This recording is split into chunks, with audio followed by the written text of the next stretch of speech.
Hi, ich bin der Stefan und ich stelle euch heute die Gibson SGJ vor. Was die kann und was in ihr steckt, das seht ihr jetzt hier bei Music Store TV.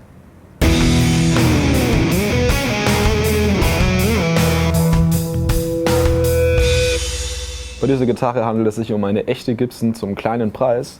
Wir haben hier einen massiven Mahagoni-Korpus, einen eingeleimten Ahornhals, ein Palisander-Griffbrett mit 24 Bünden, in dem Fall Medium Jumbo. Wir haben einen Gibson 490R und einen Gibson 490T Tonabnehmer. Die übliche Klangelektronik, das heißt 2 Volumenpotis, 2 Tonpotis und einen 3-Wege-Toggle-Switch zum Auswählen der Tonabnehmer. Auch hier ist es so, einmal der Toggle-Switch nach unten gezeigt ist der Bridge-Tonabnehmer, in der Mitte sind es beide Humbucker und in der Rhythm-Position ist es der Halstonabnehmer. Wir haben hier einmal den Ahornhals eingeleimt in den Mahagoni-Korpus, ist auch ein sehr angenehmer Übergang. Und an der Kopfplatte haben wir Kluson Deluxe Mechaniken. Die Gibson SGJ liefert mit dem eingeleimten Hals und den Gibson Tonabnehmern einen fetten Sound und eine Menge Sustain. Wie sich das äußert, das habe ich jetzt in ein paar Klangbeispielen zusammengefasst.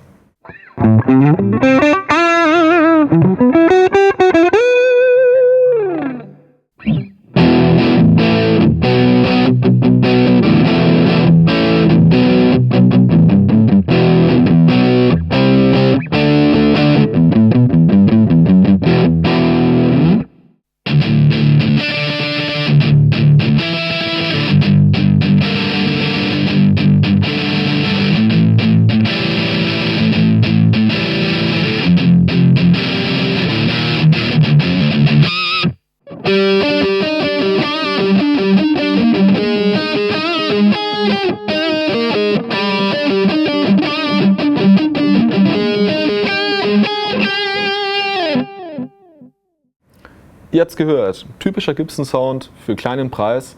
Die Gitarre gibt es übrigens auch noch in 4 verschiedenen Farben.